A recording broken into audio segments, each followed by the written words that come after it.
dyan?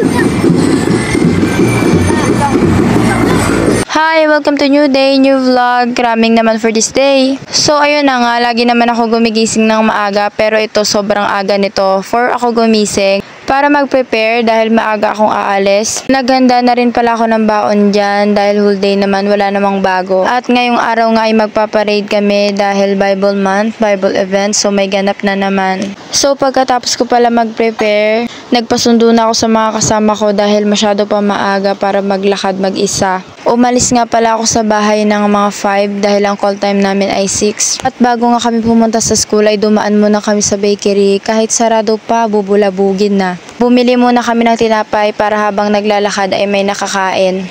Nakikita nyo naman siguro medyo madilim pa at kami pa lang siguro yung naglalakad. At sinundo na nga namin yung iba naming mga kasama para medyo marami. At maya maya nga ay nakarating na rin pala kami sa school. Siguro bago kami makarating sa school, mga 30 minutes muna kami maglalakad para makarating.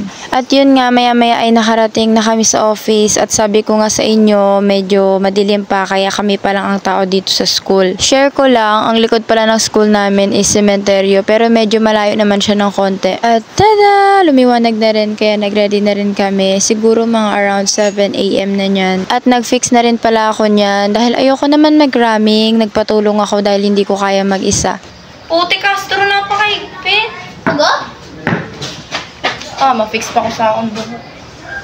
Ay, nagreklamo ang Disney Princess. Ano ba yan? Napakahigpit naman kasi nasasakal na ako. At nangialam pa nga ng cellphone ko. Ay, nanghiram pala. Mananalamin lang daw siya. Titignan niya daw yung scarf niya kung okay na. Okay, so balik tayo sa Disney Princess nyo. So, nag-fix na nga ako ng buhok dahil di pa nga nakastart. Haggard na. Ano ba yan? Mag-start ng parade.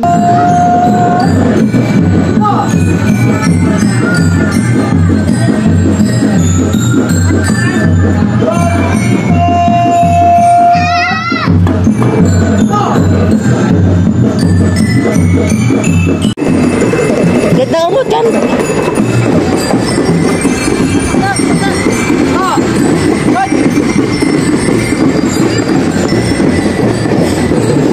Baba ba?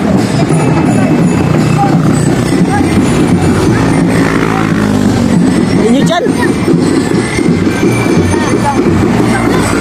At kitang-kita nyo naman na tirik ang araw at tinitiis lang ito ng mga Disney Princess. At pagkatapos nga mag-parade ay uminom ako agad ng juice dahil sa sobrang init. At maya-maya nga ay naisipan ko magpalit muna ng combat dahil sobrang sakit talaga ng pako habang nagpaparade. At thank you nga pala sa mga sir namin na lagi kami pinapahiram ng BDU lalo na kung ma-event kami. At dito nga ay nagpahinga muna ang mga Disney Princess at abangan nyo pala ang part 2 ng video na to dahil may fancy drill kami. Bye!